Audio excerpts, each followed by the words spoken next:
ಬಸವಾದಿ ಶರಣರನ್ನು, ಜಗತ್ತಿನ ಎಲ್ಲ ದಾರ್ಶನಿಕರನ್ನು ಸ್ಮರಣೆ ಮಾಡಿ ಎಲ್ಲರಿಗೂ ಶರಣಾರ್ಥಿಗಳು. ಪ್ರಸ್ತುತ ಸಮಾಜದಲ್ಲಿ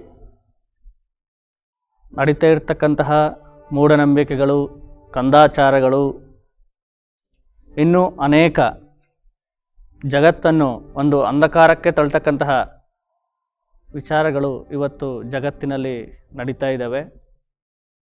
ಇದಕ್ಕೆ 12ನೇ ಶತಮಾನದ ಬಸವಾದಿ ಶಿವಶರಣರು ಅವರ ವಚನ ಸಾಹಿತ್ಯ ಜಗತ್ತಿನಲ್ಲಿ ಇರತಕ್ಕಂತಹ ಅನೇಕ ಮೂಢನಂಬಿಕೆಗಳನ್ನು, ಅನೇಕ ಕಂದಾಚಾರಗಳನ್ನು ಹೋಗಲಾಡಿಸುವಂತಹ ಶಕ್ತಿ ಬಸವಾದಿ ಶರಣರ ವಚನ ಸಾಹಿತ್ಯಕ್ಕಿದೆ. ವಚನ ಸಾಹಿತ್ಯ ಯಾವಾಗ ಹುಟ್ಟಿತು? ಅದು 12ನೇ ಶತಮಾನದ ಬಸವಾದಿ ಶರಣರ ಅನುಭವ ಮಂಟಪದಲ್ಲಿ ಹುಟ್ಟಿರ್ತಕ್ಕಂಥದ್ದು ವಚನ ಸಾಹಿತ್ಯ.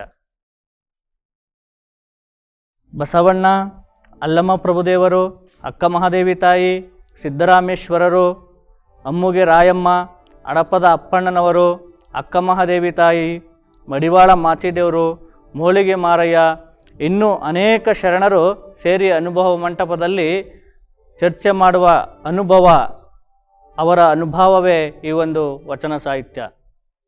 ಈ ವಚನ ಸಾಹಿತ್ಯದಲ್ಲಿ ಜಗತ್ತನ್ನು ಒಂದು ಉಜ್ವಲವಾಗಿ, ಉತ್ತಮವಾಗಿ, ಉತ್ತಮ ಭಾರತದತ್ತ ಕೊಂಡೊಯ್ಯುವಂತಹ ವಿಚಾರಗಳು ಈ ವಚನ ಸಾಹಿತ್ಯದಲ್ಲಿ ಇದೆ. ಈ ವಚನ ಸಾಹಿತ್ಯವನ್ನು ಪ್ರತಿಯೊಬ್ಬರೂ ಕೂಡ ಅಳವಡಿಸಿಕೊಂಡ್ರೆ ಜಗತ್ತನ್ನು ಒಂದು ಉಜ್ವಲವಾಗಿರ್ತಕ್ಕಂತಹ ರಾಷ್ಟ್ರವನ್ನಾಗಿ ಮಾಡ್ಬೋದು. ಭಾಳಷ್ಟು ಮೂಢನಂಬಿಕೆಗಳು ಈ ಒಂದು ಜಗತ್ತಿನಲ್ಲಿ ನಡೀತಾ ಇದ್ದಾವೆ. ಇವತ್ತು ಮಾನವ ತನ್ನ ಬದುಕಿಗೆ ಬೇಕಾಗಿರ್ತಕ್ಕಂತಹ ಒಂದು ಸಹಜವಾಗಿರ್ತಕ್ಕಂತಹ, ಸರಳವಾಗಿರ್ತಕ್ಕಂತಹ ಜೀವನವನ್ನು ಇವತ್ತು ಮಾನವ ನಡೆಸಬೇಕು ಅಂದರೆ ಈ ಒಂದು ವಚನ ಸಾಹಿತ್ಯವನ್ನು ಅಳವಡಿಸಿಕೊಳ್ಬೇಕು. ಬಸವಾದಿ ಶರಣರು ವಚನಗಳ ಮುಖಾಂತರ ದಾರಿ ತಪ್ಪಿತ್ತಿರುವ ಈ ಒಂದು ಸಮಾಜವನ್ನು ತಿದ್ದುವತ್ತ ಅವರು ವಚನಗಳ ಮುಖಾಂತರ ಜಾಗೃತಿಯನ್ನು ಉಂಟು ಮಾಡಿದ್ದಾರೆ. ಬಸವ ಪೂರ್ವದಲ್ಲಿ ನಡೀತಾ ಇರತಕ್ಕಂತಹ ಶೋಷಣೆಗಳು, ಕಂದಾಚಾರಗಳನ್ನು ಬಸವಾದಿ ಶರಣರು ಮನಗಂಡು ತಾವೂ ಕೂಡ ಅದನ್ನು ನೋಡಿ ಅದರ ಒಳಗಡೆ ಆಗಿ ಈ ಒಂದು ಸಮಾಜವನ್ನು ಜಾಗೃತಿಯನ್ನಾಗಿ ಮಾಡಬೇಕು. ಮುಂದೆ ಬರ್ತಕ್ಕಂತಹ ಪೀಳಿಗೆ ಈ ಶೋಷಣೆಗಳಿಗೆ ಒಳಗಡೆ ಆಗಬಾರ್ದು ಅನ್ನುವುದರ ಮುಖಾಂತರ ಜಗತ್ತನ್ನು ಎಚ್ಚರಿಸಿದ್ದಾರೆ. ಪ್ರತಿಯೊಬ್ಬ ಮಾನವರು ಕೂಡ ಬಸವಾದಿ ಶರಣರು ಕೊಟ್ಟಿರ್ತಕ್ಕಂತಹ, ಈ ನಾಡಿನಲ್ಲಿ ಆಗಿ ಹೋಗಿರ್ತಕ್ಕಂತಹ ದಾರ್ಶನಿಕರು ಕೊಟ್ಟಿರ್ತಕ್ಕಂತಹ ಸಿದ್ಧಾಂತಗಳನ್ನು ನಾವು ಎಲ್ಲರೂ ಕೂಡ ಅಳವಡಿಸಿಕೊಂಡಾಗ ಮಾತ್ರ ಈ ಒಂದು ದೇಶ, ಈ ರಾಷ್ಟ್ರ, ಈ ಒಂದು ಜಗತ್ತು ಒಂದು ಉತ್ತಮವಾಗಿರ್ತಕ್ಕಂತಹ ಜಗತ್ತು ನಿರ್ಮಾಣ ಮಾಡ್ಬೋದು. ನೋಡ್ಬೋದು, ನಾವೆಲ್ಲರೂ ಕೂಡ ಈ ದಿನಮಾನಗಳಲ್ಲಿ ನಡೀತಾ ಇರತಕ್ಕಂತಹ ಭ್ರಷ್ಟಾಚಾರವನ್ನು ನೋಡ್ಬೋದು. ಈ ಭ್ರಷ್ಟಾಚಾರಕ್ಕೆ 12ನೇ ಶತಮಾನದಲ್ಲಿ ಬಸವಾದಿ ಶರಣರ ವಚನಗಳು ನಮಗೆ ಭ್ರಷ್ಟಾಚಾರವನ್ನು ತಪ್ಪಿಸುವ ಒಂದು ವಿಚಾರಕ್ಕೆ ಮತ್ತು ಆ ಮಾರ್ಗವನ್ನು ಬಸವಾದಿ ಶರಣರು ನಮಗೆ ಕೊಟ್ಟಿದ್ದಾರೆ. 12ನೇ ಶತಮಾನದಲ್ಲಿ ಬರ್ತಕ್ಕಂತಹ ಐದಕ್ಕಿ ಲಕ್ಕಮ್ಮ, ಐದಕ್ಕಿ ಮಾರಯ್ಯ ಅಂತಕ್ಕಂತಹ ದಂಪತಿಗಳು ಭ್ರಷ್ಟಾಚಾರದ ವಿರುದ್ಧ ಹೋರಾಡಿದ್ದಾರೆ.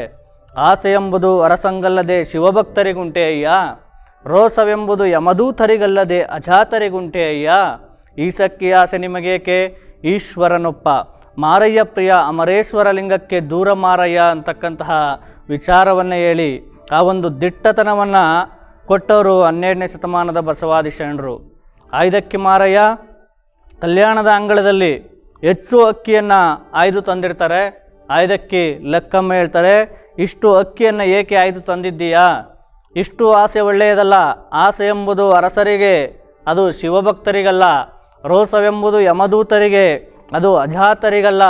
ಈ ಸಕ್ಕಿ ಆಸೆ ನಿಮಗೇಕೆ ಈಶ್ವರನೊಪ್ಪ, ಮಾರಯ್ಯ ಪ್ರಿಯ ಅಮರೇಶ್ವರ ಲಿಂಗಕ್ಕೆ ದೂರ ಮಾರಯ್ಯ ಅಂತಕ್ಕಂತಹ ಒಂದು ವಚನವನ್ನು, ಅವರಲ್ಲಿ ಇರ್ತಕ್ಕಂತಹ ಆ ಒಂದು ಅಂಧಕಾರವನ್ನು, ಅವರಲ್ಲಿರ್ತಕ್ಕಂತಹ ಆಸೆಯನ್ನು ಆ ಒಂದು ಐದಕ್ಕಿ ಲಕ್ಕಮ್ಮ, ಐದಕ್ಕಿ ಮಾರಯ್ಯನ ಸತಿ ಐದಕ್ಕಿ ಲಕ್ಕಮ್ಮ ಎಚ್ಚರಗೊಳಿಸುತ್ತಾರೆ. ಇಂಥವರು ಈ ಜಗತ್ತಿನಲ್ಲಿ ಇನ್ನೂ ಕೂಡ ಹುಟ್ಟಬೇಕು. ಯಾಕಂದರೆ ಭ್ರಷ್ಟಾಚಾರ ನಿರ್ಮೂಲನೆ ಆಗಬೇಕು ಅಂದರೆ ಮನೆಗೆ ಬಂದಂತಹ ಗಂಡಂದಿರನ್ನು, ಮನೆಯಲ್ಲಿರ್ತಕ್ಕಂತಹ ಅವರ ಪತಿಯನ್ನು ಸತಿ ಎಚ್ಚರಗೊಳಿಸಬೇಕು. ಹೆಚ್ಚು ಲಂಚವನ್ನು ತೆಗೆದುಕೊಂಡಾಗ ಅದನ್ನು ಪ್ರಶ್ನೆ ಮಾಡುವಂತಹ ಹಕ್ಕನ್ನು ಎಲ್ಲರೂ ಕೂಡ ಪಡಿಬೇಕು. ಎಲ್ಲರೂ ಕೂಡ ಅವರನ್ನು ಜಾಗೃತರನ್ನಾಗಿ ಮಾಡಬೇಕು. ಅಂದಾಗ ಮಾತ್ರ ಈ ಒಂದು ಭ್ರಷ್ಟಾಚಾರ ನಿರ್ಮೂಲನೆ ಆಗುತ್ತೆ. ಇದಕ್ಕೆ ಬಸವಾದಿ ಶರಣರು 12ನೇ ಶತಮಾನದಲ್ಲಿ ಒಂದು ಕಡೆ ಇವಾಗ ನೋಡ್ತಾ ಇರ್ಬೋದು ನಾವು ಸಂಗ್ರಹವನ್ನು ಮಾಡ್ತಕ್ಕಂತಹ ಒಂದು ಇದನ್ನು. ಆದರೆ ಈ ಬಸವಾದಿ ಶರಣರ ವಿಚಾರದಲ್ಲಿ ಸಂಗ್ರಹ ಅಂತಕ್ಕಂಥದ್ದಿಲ್ಲ. ಹೇಳ್ತಾರೆ ಬಸವಣ್ಣನವರು, ಮನೆ ನೋಡ ಬಡವರು ಮನನೋಡಗನ, ಸೋಂಕಿನಲ್ಲಿ ಶುಚಿ ಸರ್ವಾಂಗ ಕಲಿಗಳು, ಪಸರಕ್ಕನುವಲ್ಲ ಬಂದ ತತ್ಕಾಲಕ್ಕುಂಟು, ಕೂಡಲ ಸಂಗನ ಶರಣರು ಸ್ವತಂತ್ರ ಧೀರರು ಅಂತಕ್ಕಂತಹ ಮಾತನ್ನು ಬಸವಣ್ಣನವರು ಹೇಳ್ತಾರೆ. ಇವತ್ತು ನೋಡ್ತಾ ಇರ್ಬೋದು ನಾವೆಲ್ಲ ಬಸವಾದಿ ಶರಣರ ಒಂದು ಮನೆ ಅದು ಬಡವರು, ಆದರೆ ಮನೆ ಇದೆಯಲ್ಲ ಅದು ಘನಮನ ಸಂಪನ್ನರು ಬಸವಾದಿ ಶರಣರ ಮನಸ್ಸು. ಅವರಲ್ಲಿ ಯಾವಾಗಲೂ ಕೂಡ ಬಡತನವಿಲ್ಲ ಮನಸ್ಸಿಗೆ. ಸೋಂಕಿನಲ್ಲಿ ಶುಚಿ, ಯಾವುದೇ ಸೋಂಕನ್ನು ಅಂಟಿಸಿಕೊಳ್ಳದ ಅವರು ಬಸವಾದಿ ಶರಣರು, ಅಂಟಿಸಿಕೊಳ್ಳದಂತಹ ಮಹಾತ್ಮರು ಬಸವಾದಿ ಶರಣರು. ಸೋಂಕಿನಲ್ಲಿ ಶುಚಿ, ಭ್ರಷ್ಟಾಚಾರದ ಸೋಂಕಾಗಲಿ, ಮೂಢನಂಬಿಕೆಯ ಸೋಂಕಾಗಲಿ, ಯಾವುದೇ ದುರ್ಭಾವಗಳ ಸೋಂಕಾಗಲಿ, ದುಶ್ಚಟಗಳ ಸೋಂಕಾಗಲಿ ಯಾವುದೂ ಇಲ್ಲ. ಸೋಂಕಿನಲ್ಲಿ ಶುಚಿ ಸರ್ವಾಂಗ ಕಲಿಗಳು, ಪಸರಕ್ಕನುವಲ್ಲ. ಪಸರಕ್ಕನುವಲ್ಲ ಅಂದರೆ ಯಾವುದೇ ಸಂಗ್ರಹ ಮಾಡ್ತಕ್ಕಂತಹ ಒಂದು ಬುದ್ಧಿ ಬಸವಾದಿ ಶರಣರಲ್ಲಿಲ್ಲ. ಇವತ್ತು ನೋಡ್ತಾ ಇರ್ಬೋದು ನಾವು ದಿನಮಾನಗಳಲ್ಲಿ, ಇವತ್ತು ಭ್ರಷ್ಟಾಚಾರ ನಾಳಿಗೆ ಬೇಕು, ನಾಳಿದ್ದಿಗೆ ಬೇಕು, ನಮಗೆ ಬೇಕು, ನಮ್ಮ ಮನೆ ಮಂದಿಗೆಲ್ಲ, ನಮ್ಮ ಮಕ್ಕಳಿಗೆ ಬೇಕು, ಮೊಮ್ಮಕ್ಕಳಿಗೆ ಬೇಕು. ಎಲ್ಲ ಕೂಡ ಭ್ರಷ್ಟಾಚಾರವನ್ನು ಇವತ್ತು ಮಾಡ್ತಾ ಇದ್ದಾರೆ. ಇಡೀ ಜಗತ್ತಿನಲ್ಲಿ ಇರ್ತಕ್ಕಂತಹ ಎಲ್ಲವೂ ಕೂಡ ನಮಗೇ ಬೇಕು, ನಾವೊಬ್ಬರೇ ಬದುಕಬೇಕು ಅಂತಕ್ಕಂತಹ ಏನು ಈ ಒಂದು ಆಸೆ, ಈ ಆಸೆ ಇದೆಯಲ್ಲ, ಈ ಆಸೆಯನ್ನು ದೂರ ಮಾಡಬೇಕು.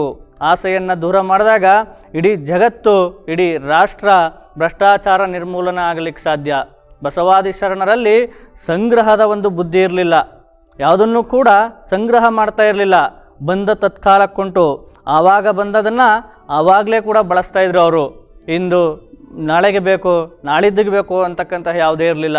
ಅಂತಹ ಶುಚಿ ನಾವು ನೀವು ಎಲ್ಲರೂ ಕೂಡ ಆಗಬೇಕು. ಇಡೀ ಜಗತ್ತು ಶುಚಿ ಆಗಬೇಕು. ಈ ಸೋಂಕಿನಿಂದ ಎಲ್ಲರೂ ಕೂಡ ದೂರ ಆಗಬೇಕು. ಸೋಂಕಿನಲ್ಲಿ ಶುಚಿ ಸರ್ವಾಂಗ ಕಲಿಗಳು, ಕಸರಕ್ಕನುವಲ್ಲ ಬಂದ ತತ್ಕಾಲಕ್ಕುಂಟು, ಕೂಡಲ ಸಂಗನ ಶರಣರು ಸ್ವತಂತ್ರ ಧೀರರು. ಯಾವಾಗಲೂ ಕೂಡ ಬಸವಾದಿ ಶರಣರು ಸ್ವತಂತ್ರವಾಗಿ ಇದ್ದಂಥವರು. ಲೋಕದಿಚ್ಛೆಯ ನಡೆಯವರಲ್ಲ, ಲೋಕದಿಚ್ಛೆಯ ನುಡಿದವರಲ್ಲ. ಅವರು ಯಾವಾಗಲೂ ಕೂಡ ಸಹಜತೆಯಿಂದ ನುಡಿದವರು.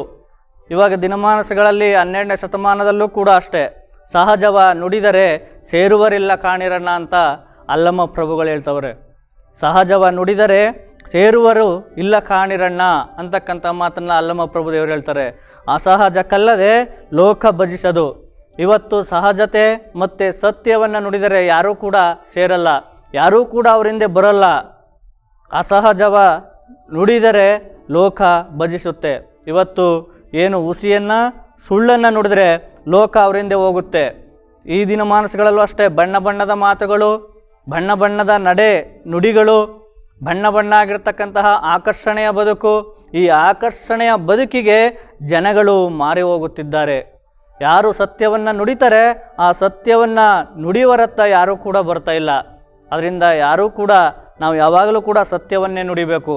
ಯಡಿಯೂರು ಸಿದ್ಧಲಿಂಗೇಶ್ವರು ಒಂದು ಕಡೆ ಹೇಳ್ತಾರೆ, ಸತ್ಯದಲ್ಲಿ ನಡೆಯುವುದು ಶೀಲ, ಸತ್ಯದಲ್ಲಿ ನುಡಿಯುವುದು ಶೀಲ, ಸತ್ಯ ಸದಾಚಾರದಲ್ಲಿ ವರ್ತಿಸಿ ಮಿಥ್ಯವನ್ನರಿಯುವುದೇ ಶೀಲ ಕಾಣಿರೋ ಮಹಾಲಿಂಗ ಗುರು ಶಿವಸಿದ್ದೇಶ್ವರ ಪ್ರಭುವೆ ಅಂತಕ್ಕಂಥ ಮಾತನ್ನು ತೋಟದ ಸಿದ್ಧಲಿಂಗ ಯತಿಗಳು ಹೇಳ್ತಾರೆ. ಅದರಿಂದ ಇವತ್ತು ನಾವೆಲ್ಲರೂ ಕೂಡ ಸತ್ಯದ ಹಾದಿಯಲ್ಲಿ ನಡಿಬೇಕು. ಬಸವಾದಿ ಶರಣರು ಸತ್ಯದ ಮಾರ್ಗವನ್ನು, ಸತ್ಯದ ಬೆಳಕಿನ ಮಾರ್ಗವನ್ನು ಈ ಇಡೀ ಜಗತ್ತಿಗೆ ಕೊಟ್ಟಿದ್ದಾರೆ. ಆ ಒಂದು ಸತ್ಯದ ಹಾದಿಯಲ್ಲಿ ನಾವೆಲ್ಲರೂ ಕೂಡ ನಡೆದಾಗ ಈ ಒಂದು ಮಾನವ ಜೀವನ ಸಾರ್ಥಕ ಆಗುತ್ತದೆ. ಯಾಕೆಂದರೆ ದಿನಮಾನಗಳು ಹೋಗ್ತಾ ಇದ್ದಾವೆ, ಕಳೀತಾ ಇದ್ದಾವೆ, ಆಯುಷ್ಯ ಹೋಗುತ್ತಿದೆ, ಭವಿಷ್ಯ ತೊಲಗುತ್ತಿದೆ. ಶಿವನ ನೆನೆಯಿರಿ, ಶಿವನ ನೆನೆಯಿರಿ, ಈ ಜನ್ಮ ಬಳಿಕಿಲ್ಲ ಅಂತಕ್ಕಂಥ ಮಾತನ್ನು ಅಕ್ಕಮಹಾದೇವಿ ತಾಯಿಯವರು ಹೇಳ್ತಾರೆ. ಈ ಜನ್ಮದಲ್ಲೇ ಆ ಶಿವನನ್ನೇ ನೆನೆಬೇಕು. ಶಿವನನ್ನೇ ನೆನೆಬೇಕು ಅಂದರೆ ಸತ್ಯದ ಹಾದಿಯಲ್ಲಿ ಹೋಗಬೇಕು. ಮೂಢನಂಬಿಕೆಗಳಿಲ್ಲದ ಬದುಕನ್ನು ನಾವು ಬದುಕಬೇಕು. ಭ್ರಷ್ಟಾಚಾರವಿಲ್ಲದ ಬದುಕನ್ನು ನಾವು ಬದುಕಬೇಕು. ಅಹಂಕಾರವಿಲ್ಲದ ಬದುಕನ್ನು ನಾವು ಬದುಕಬೇಕು. ಆವಾಗ ಮಾತ್ರ ಈ ಒಂದು ಮಾನವನ ಬದುಕು ಮಹಾದೇವನ ಬದುಕಾಗ್ತದೆ. ಈ ಒಂದು ಮಾನವ ಮಹಾದೇವನಾಗಬೇಕು, ನರ ಅರನಾಗಬೇಕು, ನರ ನರನಾಗಿ ಹೋಗಬಾರ್ದು. ಆದ್ದರಿಂದ ಈ ಮೂಢನಂಬಿಕೆ ರಹಿತವಾಗಿರ್ತಕ್ಕಂತಹ ಜೀವನವನ್ನು ನಾವು ಬಿಡಬೇಕು.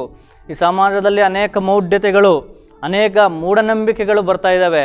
ಯಾಕೆಂದರೆ ಹಲವಾರು ಜನರ ಮೇಲೆ ದೇವರು ಬರುತ್ತೆ. ದೇವರು ಧರ್ಮಗಳ ಹೆಸರಿನಲ್ಲಿ ಇವತ್ತು ಮೂಢನಂಬಿಕೆಗಳು ಇವತ್ತು ನಡೀತಾ ಇದ್ದಾವೆ. ಈ ಮೂಢನಂಬಿಕೆಗಳು ಹೋಗಬೇಕು ಅಂದರೆ, ಮೂಢನಂಬಿಕೆ ಹೋಗಲಾಡಿಸ್ಬೇಕು ಅಂದರೆ ಬಸವಾದಿ ಶರಣರ ವಿಚಾರಗಳನ್ನು ನಾವೆಲ್ಲರೂ ಕೂಡ ಅಳವಡಿಸಿಕೊಳ್ಳಬೇಕು. ಆದ್ದರಿಂದ ಬಸವಾದಿ ಶರಣರ ಒಂದು ಸಿದ್ಧಾಂತ, ಅವರ ಒಂದು ಜೀವನ 12ನೇ ಶತಮಾನದಲ್ಲಿ ಇಡೀ ಜಗತ್ತನ್ನೇ ಬೆಳಗಿದಂಥವರು ಬಸವಾದಿ ಶರಣರು. ನೋಡ್ತಾ ಇರ್ಬೋದು, ಇವತ್ತು ದೇವರ ಹೆಸರಿನಲ್ಲಿ ಎಷ್ಟು ಮೂಢನಂಬಿಕೆಗಳು ನಡೀತಾ ಇದ್ದಾವೆ. ಜನರನ್ನು ಶೋಷಣೆ ಮಾಡ್ತಾ ಇದ್ದಾರೆ. ಇವತ್ತು ದಿನ ದಿನಕ್ಕೆ ಒಂದು ಹೊಸ ದೇವರುಗಳನ್ನು ಹುಟ್ಟಿಕೊಳ್ಳುತ್ತಿದ್ದಾವೆ. ದೇವರು ಅಂತಕ್ಕಂಥದ್ದು ಎಲ್ಲೂ ಇಲ್ಲ. ದೇವರು ಅಂತಕ್ಕಂಥದ್ದು ನಮ್ಮ ಒಳಗಡೆ ಇದೆ. ಕಲ್ಲೊಳಗೆ ಹೊನ್ನುಂಟು, ಮರದೊಳಗೆ ಅಗ್ನಿಯುಂಟು, ಹಾಲೊಳಗೆ ತುಪ್ಪ ಉಂಟು, ಅಂತರ್ಯಾಮಿಯಲ್ಲಿ ಶಿವನಿಯನು. ಇದೇನು ಕಾರಣ ಕತ್ತಲೆ ಕಾಣಬಾರದು, ತೋರಬಲ್ಲ ಗುರು ಸುಳಿಯನು ಅಂತಕ್ಕಂಥ ಮಾತನ್ನು ಬಸವಾದಿ ಶರಣರು ಅಪ್ಪ ಬಸವಣ್ಣನವರು ಹೇಳ್ತಾರೆ. ಹೇಗೆ ಕಲ್ಲೊಳಗೆ ಹೊನ್ನೈತೆ, ಮರದೊಳಗೆ ಅಗ್ನಿ ಐತೆ, ಹಾಲೊಳಗೆ ತುಪ್ಪ ಐತೆ, ಅದೇ ರೀತಿ ನಮ್ಮ ಅಂತರಂಗದಲ್ಲಿ ಶಿವನಿರ್ತಾನೆ. ಅವನ್ನ ಕಾಣಬೇಕಾದ್ರೆ ನಾವು ಸತ್ಯದ ಹಾದಿಯಲ್ಲಿ ಹೋಗಬೇಕು. ಸತ್ಯದ ಒಂದು ಮಾರ್ಗವನ್ನು ಬಸವಾದಿ ಶರಣರು ಯಾವ ಸತ್ಯದ ಮಾರ್ಗವನ್ನು ಕೊಟ್ಟಿದ್ದಾರೆ, ಆ ಸತ್ಯದ ಮಾರ್ಗದಲ್ಲಿ ಹೋದಾಗ ಮಾತ್ರ ನಮಗೆ ಒಳಗಡೆ ಇರ್ತಕ್ಕಂತಹ ಅಂತರಂಗದಲ್ಲಿ ಇರ್ತಕ್ಕಂತಹ ಪರಮಾತ್ಮ ನಮಗೆ ಗೋಚರಿಸ್ತಾನೆ. ಅವನ ಒಂದು ವಿಸ್ತಾರ ಭಾಳ ದೊಡ್ಡದಾಗಿದೆ. ಬಸವಣ್ಣನವರು ಹೇಳ್ದಂಗೆ ಜಗದಗಲ, ಮುಗಿಲಗಲ, ಮಿಗೆಯಗಲ ನಿಮ್ಮಗಲ, ಪಾತಾಳದಿಂದ ತತ್ತ ನಿಮ್ಮ ಶ್ರೀಚರಣ, ಬ್ರಹ್ಮಾಂಡದಿಂದ ತತ್ತ ನಿಮ್ಮ ಶ್ರೀಮುಕುಟ, ಅಗಮ್ಯ ಅಗೋಚರ ಅಪ್ರತಿಮಲಿಂಗವೇ, ಕೂಡಲ ಸಂಗಮ ದೇವ ನೀವೆನ್ನ ಕರಸ್ಥಲಕ್ಕೆ ಬಂದು ಚುಳುಕಾದಿರಯ್ಯ. ಇಡೀ ಜಗತ್ತಿಗೆ ದೇವರ ಪರಿಕಲ್ಪನೆಯನ್ನು ಕೊಟ್ಟಂಥವರು ಅದು ಅಪ್ಪ ಬಸವಣ್ಣನವರು. ಆ ದೇವರು ಎಷ್ಟು ಅಗಲವಾಗಿದ್ದಾನೆ ಅಂದರೆ ಜಗತ್ಗಿಂತೂ ಅಗಲ, ಮುಗಿಲ್ಗಿಂತೂ ಅಗಲ, ಮಿಗಿಲ್ಗಿಂತೂ ಅಗಲ, ಬ್ರಹ್ಮಾಂಡದ ಅತ್ತತ್ತ ಅವನ ಶ್ರೀಚರಣ. ಈ ಅಗಲವಾಗಿರ್ತಕ್ಕಂತಹ ದೇವರನ್ನು ಚುಳುಕಾಗಿ ಎಲ್ಲ ಕರಸ್ಥಲಕ್ಕೆ ಕೊಟ್ಟು ಕಾಯದೊಳಗಡೆ ಇರ್ತಕ್ಕಂತಹ ಗುರುಲಿಂಗ ಜಂಗಮವನ ಅರಿಯಲಿಕೆ ಸುಲಭೋಪಾಯದಿಂದಿರಿದಿಟ್ಟು ಬಾಹ್ಯಸ್ಥಳಕ್ಕೆ ಕುರುಹಾಗಿ ಕೊಟ್ಟಂತಹ ಮಹಾತ್ಮ ಬಸವಣ್ಣನವರು. ಚಾಮರಸರು ಹೇಳ್ತಾರೆ ಈ ಒಂದು ಮಾತನ್ನು.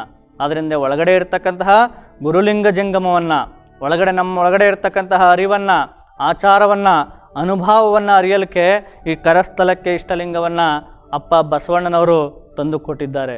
ಈ ಲಿಂಗದ ಮುಖಾಂತರ ನಮ್ಮ ಒಳಗಡೆ ಇರ್ತಕ್ಕಂತಹ ಪ್ರಾಣಲಿಂಗವನ್ನು, ಭಾವಲಿಂಗವನ್ನು ನಾವು ಕಾಣಲಿಕ್ಕೆ ಸಾಧ್ಯ ಆಗುತ್ತೆ. ಈ ಮಾರ್ಗವನ್ನು ಯಾವ ರೀತಿ ಈ ಮಾರ್ಗ ನಾವು ಕಂಡುಕೊಳ್ಬೇಕು ಅಂದರೆ, ನಮ್ಮಲ್ಲಿರ್ತಕ್ಕಂತಹ ಅಂಧಕಾರ, ಕುಟಿಲತೆ ಇವನ್ನೆಲ್ಲ ಬಿಟ್ಟಾಗ ಮಾತ್ರ ಪರಮಾತ್ಮ ನಮಗೆ ಕಾಣ್ತಾನೆ. ಬಸವಣ್ಣನವರು ಹೇಳ್ತಾರೆ, ಆರತ ಒಡಗದು ಕ್ರೋಧ ತೊಲಗದು, ಕ್ರೂರ ಕುಬಾಸೆ ಬಿಡದನ್ನಕ್ಕರ ನೀನೆತ್ತ ಶಿವನೆತ್ತ ಹೋಗ ಮರುಳೆ, ಭವರೋಗವೆಂಬ ತಿಮಿರ ತಿಳಿಯದನಕ್ಕ ನೀನೆತ್ತ ಕೂಡಲ ಸಂಗನೆತ್ತ ಹೋಗ ಮರುಳೆ ಅಂತಕ್ಕಂಥ ಮಾತನ್ನು ಬಸವಣ್ಣನವರು ಹೇಳ್ತಾರೆ.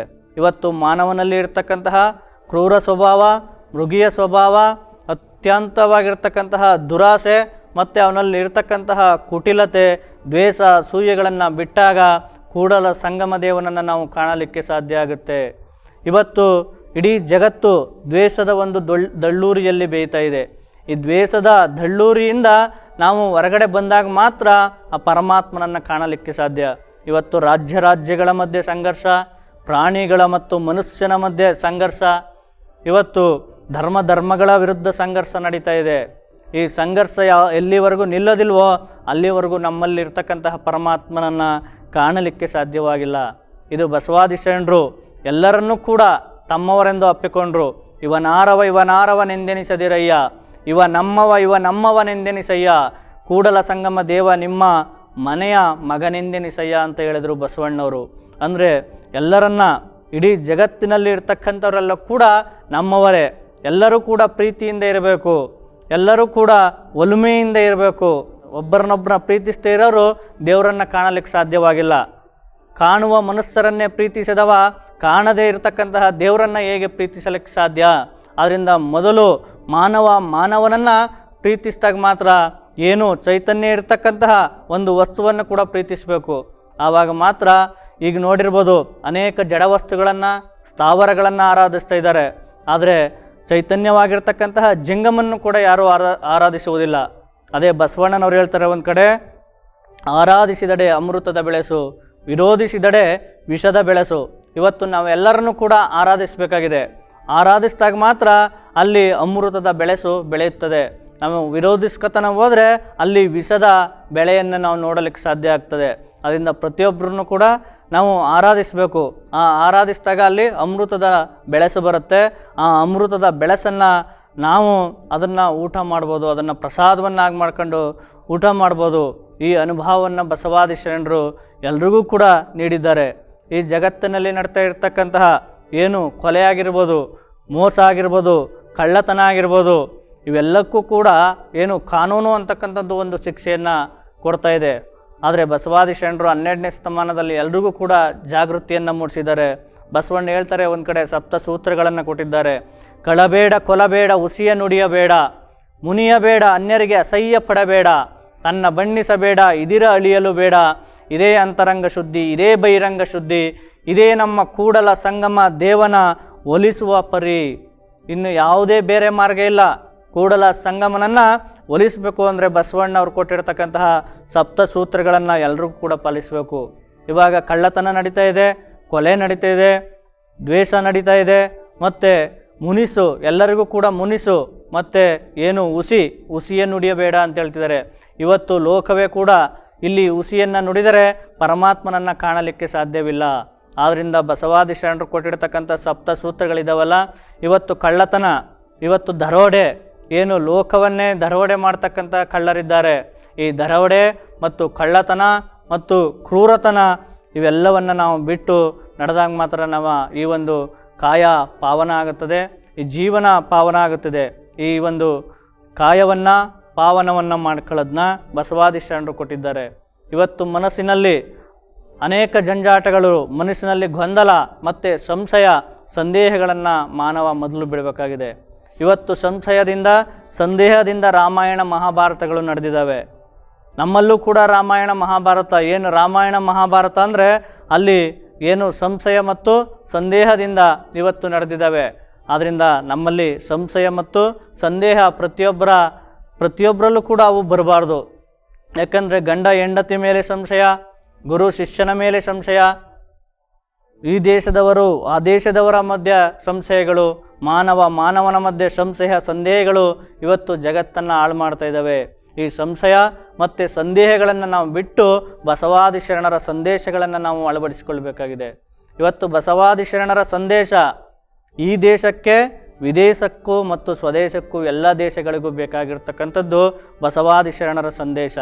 ಇವತ್ತು ಸಂದೇಶದತ್ತ ಯಾರೂ ಬರ್ತಾ ಇಲ್ಲ. ಇವತ್ತು ಸಂದೇಹದತ್ತ ಮತ್ತು ಸಂಶಯದತ್ತ ಜನಗಳು ಹೋಗ್ತಾ ಇದ್ದಾರೆ. ದೇಹ ಮತ್ತು ಸಂಶಯಗಳನ್ನು ಬಿಟ್ಟು ಬಸವಾದಿ ಶರಣರ ಸಂದೇಶಗಳನ್ನು ಇಡೀ ಜಗತ್ತಿಗೆ, ಅದು ಬಸವಾದಿ ಶರಣರ ಸಂದೇಶಗಳನ್ನು ಅಳವಡಿಸಿಕೊಂಡರೆ, ನಾವು ಅದನ್ನು ತಲುಪಿಸುವಂತಹ ಕಾರ್ಯವನ್ನು ನಾವು ಮಾಡಿದಾಗ, ಎಲ್ಲರೂ ಕೂಡ ಅಳವಡಿಸಿಕೊಂಡಾಗ ಇಡೀ ದೇಶಗಳು, ವಿದೇಶಗಳು, ಸ್ವದೇಶಗಳು ಕೂಡ ಎಲ್ಲವೂ ಕೂಡ ಸಮೃದ್ಧವಾಗಿರ್ತಕ್ಕಂತಹ ದೇಶ ಆಗುತ್ತೆ. ಇವತ್ತು ಬಸವಣ್ಣನ ತತ್ವ, ದೇಶದಲ್ಲೂ ಬಸವಣ್ಣ, ವಿದೇಶದಲ್ಲೂ ಬಸವಣ್ಣ. ಬಸವಾದಿ ಶರಣರ ಸಂದೇಶಗಳು ದೇಶದಲ್ಲೂ ವಿದೇಶದಲ್ಲೂ ಇವತ್ತು ವಿಜೃಂಭಿಸ್ತಾ ಇದ್ದಾವೆ. ಆ ಕಾರ್ಯವನ್ನು ಹಲವಾರು ಸಂಘ ಸಂಸ್ಥೆಗಳವರು ಮಾಡ್ತಾ ಇದ್ದಾರೆ. ಅದರಲ್ಲೂ ಮುಖ್ಯವಾಗಿ ಅಂದರೆ ನಮ್ಮ ಈ ಒಂದು ಬಸವ TV ಅಂತಕ್ಕಂಥದ್ದು ಎಲ್ಲರಿಗೂ ಕೂಡ ಬಸವಾದಿ ಶರಣರ ಸಂದೇಶಗಳನ್ನು ತಲುಪಿಸುವಲ್ಲಿ ಒಂದು ದಿಟ್ಟ ಹೆಜ್ಜೆಯನ್ನು ಇಟ್ಟಿದೆ. ಮೂಢನಂಬಿಕೆಗಳನ್ನು ಹೋಗಲಾಡಿಸುವಲ್ಲಿ ಸಹಜವನ್ನೇ ನುಡಿತಾ ಇರತಕ್ಕಂತಹ ಒಂದು ಮಾಧ್ಯಮ ಅಂದರೆ ಅದು ಬಸವ TV ಅಂತ ಹೇಳೋದ್ರಲ್ಲಿ ತಪ್ಪಾಗಲ್ಲ. ಯಾಕೆಂದರೆ ಇವತ್ತು ಬೇರೆ ಬೇರೆ ಮಾಧ್ಯಮಗಳಿದ್ದಾವೆ. ಬೇರೆ ಬೇರೆ ಮಾಧ್ಯಮಗಳು ಇವತ್ತು ಭ್ರಷ್ಟಾಚಾರವನ್ನು, ರಾಜಕೀಯ ವಿಚಾರವನ್ನು, ಕಂದಾಚಾರದ ವಿಚಾರಗಳನ್ನು, ಮೂಢನಂಬಿಕೆಗಳನ್ನೇ ಬಿತ್ತುವಂತಹ ಒಂದು ಮಾಧ್ಯಮಗಳಾಗಿದ್ದಾವೆ, ಇವತ್ತು ಉದ್ಯಮಗಳಾಗಿದ್ದಾವೆ.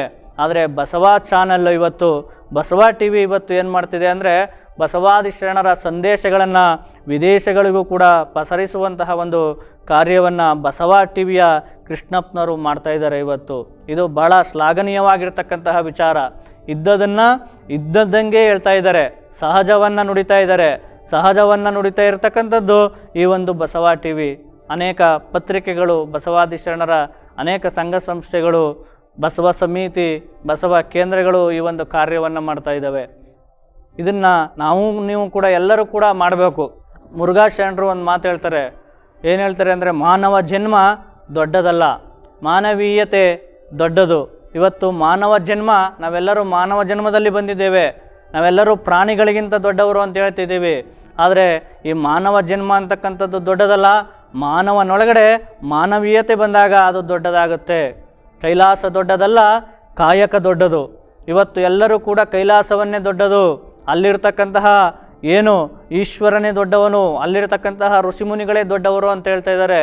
ಇವತ್ತು ಕೈಲಾಸ ದೊಡ್ಡದಲ್ಲ, ಕಾಯಕ ದೊಡ್ಡದು.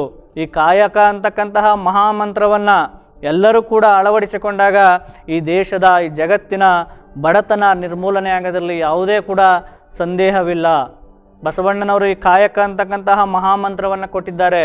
ಈ ಜಗತ್ತಿನ ಏನು ಬಡತನ ನಿರ್ಮೂಲನೆ ಆಗ್ತಕ್ಕಂತಹ ಒಂದೇ ಒಂದು ಮಂತ್ರ ಅಂದರೆ ಅದು ಕಾಯಕ ಮಂತ್ರ, ದಾಸೋಹ ಮಂತ್ರ. ಕೈಲಾಸ ದೊಡ್ಡದಲ್ಲ, ಕಾಯಕ ದೊಡ್ಡದು. ಸಿದ್ದರಾಮೇಶ್ವರ ಹೇಳ್ತಾರೆ, ಕೈಲಾಸ ಕೈಲಾಸವೆಂದು ಬಡಿದಾಡುವ ಅಣ್ಣಗಳಿರ, ಕೈಲಾಸವೆಂಬುದೊಂದು ಭೂಮಿಯೊಳಗಿನ ಆಳುಬೆಟ್ಟ, ಅಲ್ಲಿರುವ ಋಷಿಮುನಿಗಳು ಜೀವಗಳ್ಳರು, ಅಲ್ಲಿರುವ ಚಂದ್ರಶೇಖರನು ಬಲು ಎಡ್ಡ ಅಂತಕ್ಕಂತಹ ಮಾತನ್ನು ಸಿದ್ದರಾಮೇಶ್ವರ ಹೇಳ್ತಾರೆ. ಕೈಲಾಸದಲ್ಲಿ ಏನೂ ಇಲ್ಲ, ಎಲ್ಲವೂ ಕೂಡ ಇಲ್ಲೇ ಇದೆ. ಎಲ್ಲಿ ಕಾಯಕವಿದೆ ಅಲ್ಲಿ ಕೈಲಾಸ ಇದೆ. ಇದನ್ನು ಕೊಟ್ಟವರು ಬಸವಣ್ಣನವರು, ಬಸವಾದಿ ಶರಣರು. ಎಲ್ಲರೂ ಕೂಡ ಕಾಯಕ ಜೀವಿಗಳು. ಎಂತಹ ಕಾಯಕ ಮಾಡ್ತಕ್ಕಂಥವ್ರು ಬಂದಿದ್ರು ಅಲ್ಲಿ. ಮೋಳಿಗೆ ಮಾರಯ್ಯ ಕಟ್ಟಿಗೆ ಕಾಯಕವನ್ನು ಮಾಡ್ತಿದ್ರು. ಅಂಬಿಗರ ಚೌಡಯ್ಯ ದೋಣಿಯನ್ನು ನಡೆಸುವ ಕಾಯಕವನ್ನು ಮಾಡ್ತಿದ್ರು. ಅಲ್ಲಮ ಪ್ರಭುಗಳು, ಅಕ್ಕ ಮಹಾದೇವಿ ತಾಯಿಯವರು, ನುಲಿಯ ಚಂದಯ್ಯನವರು ಹಗ್ಗ ಹೊಸೆಯುವ ಕಾಯಕವನ್ನು ಮಾಡ್ತಾಯಿದ್ರು. ಮಡಿವಾಳ ಮಾಚಿದೇವರು ಏನು ಬಟ್ಟೆಯನ್ನು ಮಡಿ ಮಾಡುವಂತಹ ಮತ್ತು ಮನಸ್ಸನ್ನು ಮಡಿ ಮಾಡುವಂತಹ ಕಾಯಕವನ್ನು ಬಸವಾದಿ ಶರಣರು ಮಾಡ್ತಿದ್ರು. ಇನ್ನೂ ಅನೇಕ ಕಾಯಕ ಜೀವಿಗಳು ಅಲ್ಲಿ ಕಾಯಕವನ್ನು ಮಾಡ್ತಿದ್ರು. ಅದಕ್ಕೆ ಬಸವಾದಿ ಶರಣರು ಈ ಕಾಯಕದಿಂದ ಮಾತ್ರ ಈ ಒಂದು ಜಗತ್ತಿನ, ಈ ರಾಷ್ಟ್ರದ ಬಡತನವನ್ನು ನಿರ್ಮೂಲನೆ ಮಾಡ್ಬೋದು ಅಂತ ಹೇಳಿದ್ರು. ಅದರಿಂದ ಕೈಲಾಸ ದೊಡ್ಡದಲ್ಲ, ಇಲ್ಲಿ ಕಾಯಕ ದೊಡ್ಡದು. ವಿದ್ಯೆ ದೊಡ್ಡದಲ್ಲ, ಅನುಭವ ದೊಡ್ಡದು ಅಂತ ಹೇಳ್ತಾರೆ. ವಿದ್ಯೆ ಅಂತಕ್ಕಂಥದ್ದು ದೊಡ್ಡದಲ್ಲ, ಅನುಭವ ದೊಡ್ಡದು. ಯಾಕೆಂದರೆ ಕೆಲವರಿಗೆ ವಿದ್ಯೆ ಇರುತ್ತೆ, ವಿವೇಕ ಇರಲ್ಲ. ವಿದ್ಯೆ ಇರುತ್ತೆ, ವಿನಯ ಇರಲ್ಲ. ವಿದ್ಯೆ ಇರುತ್ತೆ, ಸಹಜತೆ ಇರಲ್ಲ. ಆದ್ದರಿಂದ ಅನುಭವ ಅಂತಕ್ಕಂಥದ್ದು ಬಹಳ ದೊಡ್ಡದಿದೆ ಇಲ್ಲಿ. ವಿದ್ಯೆ ಅಂತಕ್ಕಂಥದ್ದು ಇವತ್ತು ನೋಡಿರ್ಬೋದು ಭಾಳಷ್ಟು ಕಡೆಗಳಲ್ಲಿ, ಪ್ರಸ್ತುತ ದಿನಮಾನಗಳಲ್ಲಿ ವಿದ್ಯೆ ಕಲಿತವರಿಂದ ಭಾಳಷ್ಟು ಜಗತ್ತಿಗೆ ಹಾನಿ ಆಗ್ತಾಯಿದೆ. ಭಾಳಷ್ಟು ವಿದ್ಯಾವಂತರು ಅನ್ನಿಸ್ಕೊಂಡವರು ಏನು ಭ್ರಷ್ಟಾಚಾರದಲ್ಲಿ ತೊಡಗಿದ್ದಾರೆ. ವಿದ್ಯಾವಂತರು ಅನ್ನಿಸ್ಕೊಂಡವರು ದುರಾಚಾರದಲ್ಲಿ ತೊಡಗಿದ್ದಾರೆ. ವಿದ್ಯಾವಂತರು ಅನ್ನಿಸ್ಕೊಂಡವರು ಮೂಢನಂಬಿಕೆಗಳಲ್ಲಿ ತೊಡಗಿದ್ದಾರೆ. ವಿದ್ಯಾವಂತರು ಅನ್ನಿಸ್ಕೊಂಡವರು ಶೋಷಣೆಯಲ್ಲಿ ತೊಡಗಿದ್ದಾರೆ. ಬಸವಾದಿ ಶರಣರು ಯಾವುದೇ ಕಾಲೇಜ್ಗಳಲ್ಲಿ ಯಾವುದೇ PhD ಪಡೆದಂಥವರಲ್ಲ. ಅದರಿಂದ ಅವರಲ್ಲಿ ಇರ್ತಕ್ಕಂತಹ ಅನುಭವ ಇದೆಯಲ್ಲ, ಅನುಭವದ ಮುಖಾಂತರ ಜಗತ್ತನ್ನು ತಿದ್ದಂಥವ್ರು. ಸತ್ಯಕ್ಕ ಅಂತಕ್ಕಂತಹ ಒಬ್ಬರು ಶರಣರು ಬರ್ತಾರೆ. ಅವ್ರು ಹೇಳ್ತಾರೆ, ಕಸಗೂಡಿಸುವ ಕಾಯಕವನ್ನು ಮಾಡ್ತಾಯಿದ್ರು 12ನೇ ಶತಮಾನದಲ್ಲಿ. ಅವ್ರು ಹೇಳ್ತಾರೆ, ಒಂದು ಕಡೆ ಲಂಚ ವಂಚನಕ್ಕೆ ಕೈಯನಾದ ಭಾಷೆ, ಬಟ್ಟೆಯಲ್ಲಿ ಒನ್ನ ವಸ್ತ್ರ ಬಿದ್ದಿದಡೆ ಎತ್ತಿಕೊಂಡನಾದಡೆ ನಿಮ್ಮ ಮಾಣೆ ನಿಮ್ಮ ಪ್ರಮತರಾಣೆ ಅಂತ ಹೇಳ್ತಾರೆ. ಎಂತಹ ಭ್ರಷ್ಟಾಚಾರವನ್ನು ನಿರ್ಮೂಲನೆ ಮಾಡ್ತಕ್ಕಂತಹ ಮಂತ್ರ ಸತ್ಯಕ್ಕ ತಾಯಿಯವರಲ್ಲಿ. ಲಂಚವಂಚನಕ್ಕೆ ಕೈಯನಾದ ವಾಸೆ. ಏನಾದರೂ ನಾನು ಕಸಗೂಡಿಸುವ ಹೊತ್ತಿನಲ್ಲಿ ಕಸಗೂಡಿಸಬೇಕಾದ್ರೆ ಬಟ್ಟೆಯಲ್ಲಿ, ದಾರಿಯಲ್ಲಿ ಒನ್ನ ವಸ್ತ್ರ ಬಿದ್ದಿದ್ದೇನಾದಡೆ ಎತ್ತಿಕೊಂಡೆನಾದಡೆ ನಿಮ್ಮ ಮಾಣೆ ನಿಮ್ಮ ಪ್ರಮತರಾಣೆ.